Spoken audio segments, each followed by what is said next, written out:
Welcome back, investors. Jake here. Today's video is going to be a follow-up from my video yesterday in which I talked about the Russia-Ukraine conflict. The reason why is because it's looking like Russia will not be attacking Ukraine. When we check in with the markets, all of the indexes finished green today.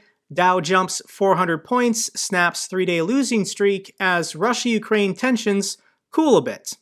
And before we get into the contents of today's video, I want to first talk about some comments that I received on my video yesterday. And I'm just going to let you guys know that if you hate America or are actively rooting for America to fail in the world, then you can just unsubscribe from my channel. I talk about finance and investing topics. However, if that's your opinion, then I don't want to help you save and invest money. For those of you who don't know my background, I'm an American citizen. I'm an Air Force veteran. I served for 6 years as a nuclear and missile operations officer, and I received plenty of intelligence briefings, guys, about the actions of our adversaries. And I'm here to tell you that Vladimir Putin is not your friend. He is not a good guy. This guy is a former KGB intelligence officer. And since taking power of Russia in the year 2000, he's never going to relinquish that power. He's never going to leave office. He's been in charge of the country for 22 years, and he's pretty much just dictator for life of the country. If you don't have free and fair elections in which power is peacefully transferred between politicians and parties, you're not a real democracy. So they don't have freedom of speech, they don't have freedom of press, they don't have freedom to protest or peaceably assemble. And this guy only cares about one thing, and that is expanding his own power and prestige in the world. However, guys, even though I consider myself a patriot, I also am capable of critical thinking. So I kind of want to address some of the criticism that my video got yesterday. And some of the comments that I received was, Jake, we get these news articles and scare tactics about Russia invading Ukraine every year. And this, to a certain extent, guys, is true. Let me show you some headlines and articles here. Russia is massing thousands of troops on Ukraine's border. Here's why we shouldn't panic. But this is from September of 2016. What's Putin up to? The Russian military buildup in Europe raises tension. This is from September of 2017. Ukraine asserts major Russian military buildup on eastern border. This is from December 2018.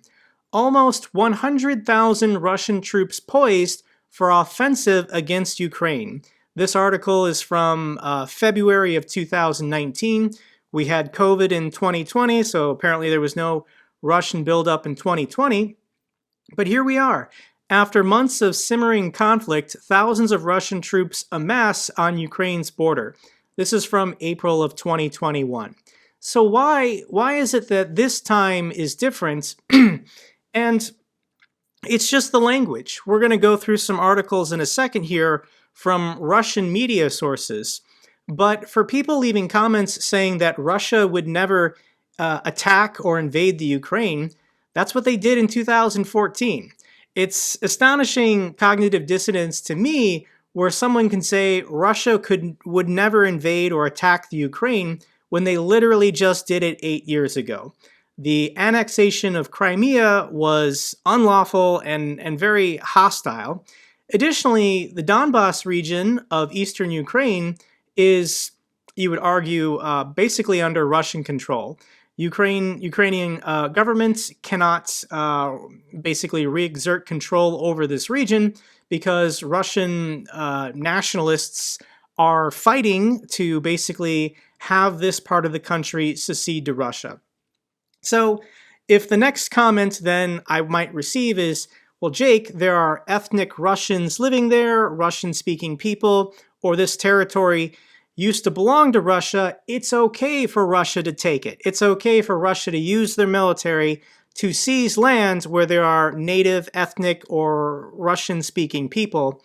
I hate to be the guy to bring up Hitler, but that was exactly Hitler's argument for taking the Rhineland and for taking the Sudetenland. When we have wars, guys, the lines are redrawn. And that's it. That's the new line. If you break that line, you're breaking international law. You're the one being the aggressor or being hostile. So obviously, if you're not familiar with world history, Germany prior to World War I was much larger. But Germany lost World War I, so they lost a lot of territory. And 20 years later, Hitler and the Nazis were like, well, geez, there are German-speaking ethnic Germans in these territories. Therefore, we have a right to this land. This land used to be part of Germany anyways. So I reject this argument that people in the comments section are making. The next thing we should talk about is my pro-Western bias, because I only read Western news articles. Okay, let's play that game in this video today, guys. And we're going to go on RT News. If you're not familiar with RT, this stands for Russia Today, and this is Kremlin-sponsored news information. This website, this news organization gets their funding directly from the Kremlin. So on this website, you will never find anything critical of Putin or critical of Russia. However, they do sometimes have some pretty amazing news articles about other countries. So let's ignore the Western spin and let's dive deep into Russian propaganda about what's been going on recently with Ukraine. So the first thing is Russia announces troop withdrawal. This is February 15th. Forces have already begun preparing for withdrawal, the Ministry of Defense has announced. Russian troops have completed their training drills with Belarus, close to neighboring Ukraine. So once again, people leaving comments that there is no massive Russian military buildup on the border, it's just not happening. This is a Russian news source saying that, yeah, we did this. This was part of a planned exercise. And let's think about this, guys. A planned exercise, where were they building up? When we go to the map of Eastern Europe, the buildup was happening on the Ukrainian border. So if Russia was doing a joint military exercise with Belarus, what was the purpose of that joint military exercise? If it's to protect itself against hostility from NATO, why isn't the Russian buildup on the Polish border or the Russian buildup on the Lithuanian, Latvian, or Estonian border? The reason why militaries have military exercises is to practice what they think they'll have to do or potentially what they want to do. So the only reason why Russia would practice a military buildup on the Ukrainian border 200 miles from Kiev is because they're practicing an invasion of Ukraine. The next article headline from RT states, media outlets name another Russia invasion date. The U.S. has warned its allies in Europe that Ukraine may be attacked next Wednesday. Western media outlets have predicted yet another date for the supposed looming Russian invasion of Ukraine, this time claiming it could start next Wednesday. Moscow has repeatedly denied plans to attack its neighbor. If Moscow has no plans to attack its neighbor, why every year, 2016, 17, 18, 19, 21, and now 22, do they do this exercise 200 miles from Ukraine's capital where they basically wargame a potential invasion? Obviously, if you were going to spend months building up a military invasion force, you would tell your adversaries, it's just an exercise, there's nothing to worry about. Next article is U.S. has new Ukraine coup plot theory. Washington intelligence names former MP as potential leader of a Russian-backed Kiev government. American intelligence believes that former MP Oleg Tazaryov could be made leader of a Ukrainian puppet regime after a successful Russian invasion.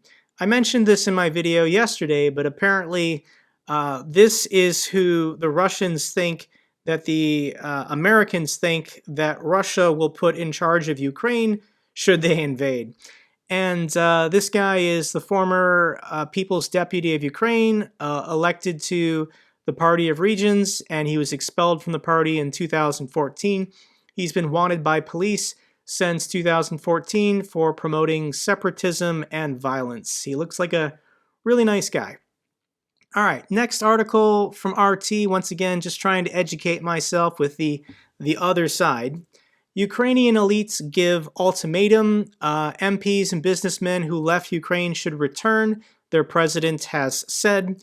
Ukrainian officials who fled the country amid fears of a Russian invasion have 24 hours to come home and return to their posts, President Zelensky said on Monday.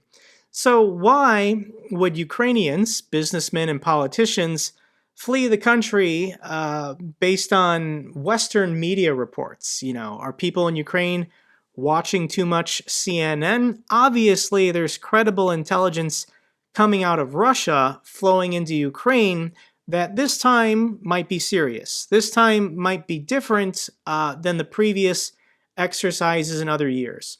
So according to Russian media, this time was a bit more serious, a bit more intense than these training exercises in previous years.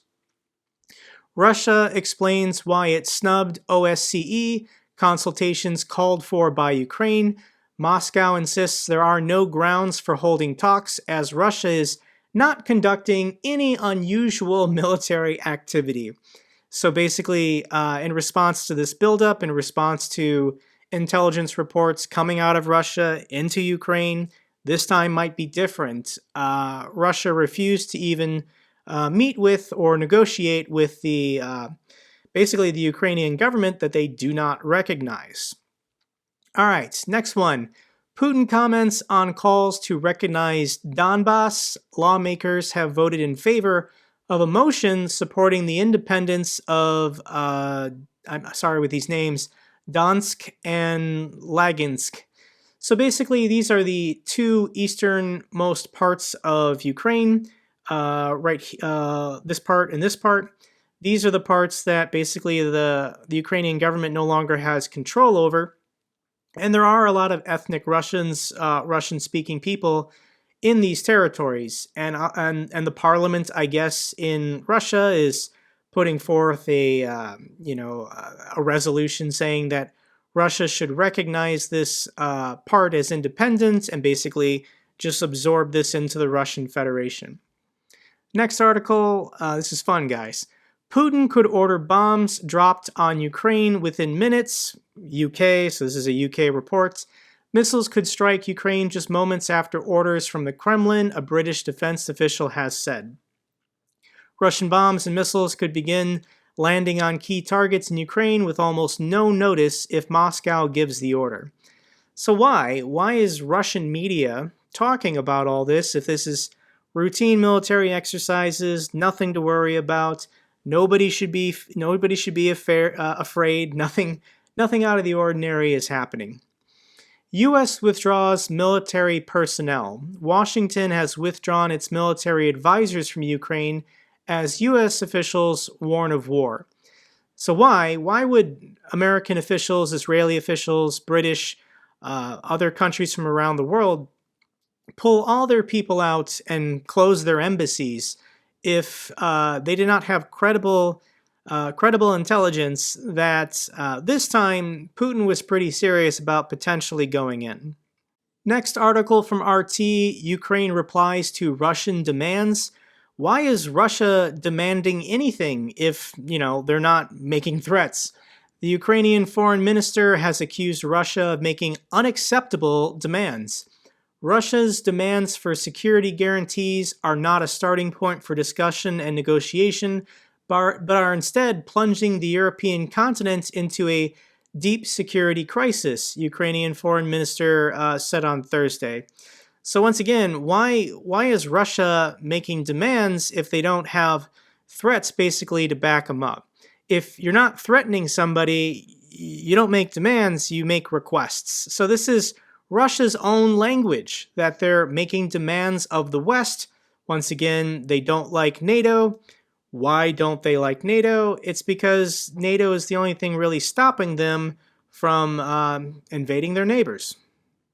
Last article from RT I want to share with you guys is this headline, West has been destroyed without a shot fired.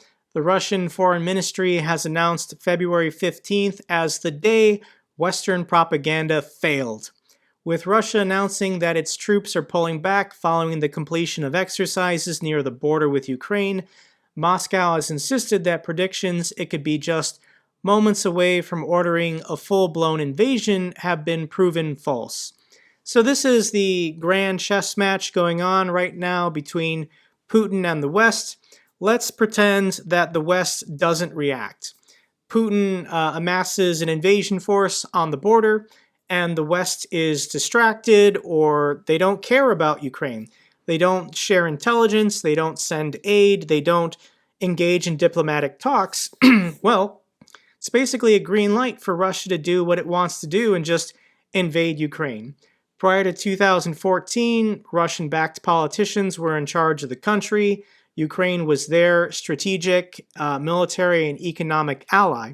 So if they just do this every year, and one year the West is distracted or asleep, then they'll just take it. They'll just take it back. That's what they want. And if they don't invade, well, then they get to play the propaganda game and say that the West is full of lies, you can't trust their reports, we were never going to attack Ukraine. Okay guys, I wasn't sure if I was going to film this video today. The reason why is whenever I talk about politics or culture or history, it just seems to offend and upset certain people. I'm just a person with my own history and obviously bias. I try to keep an open mind and practice critical thinking. I'm always open to taking in new information or facts. However, I am going to maintain my pro-Western, pro-American bias, and if you're actively rooting for America to fail in the world and for Russia to succeed, then I don't know if we'll ever be able to find common ground. If you guys enjoyed this video, give me a thumbs up so the algorithm knows it's good. If you have any comments or questions, let me know down below. Don't get into arguments with trolls. When Russian bots inevitably start spamming my channel, I will delete those comments and block those accounts. Till the next video, guys, take care.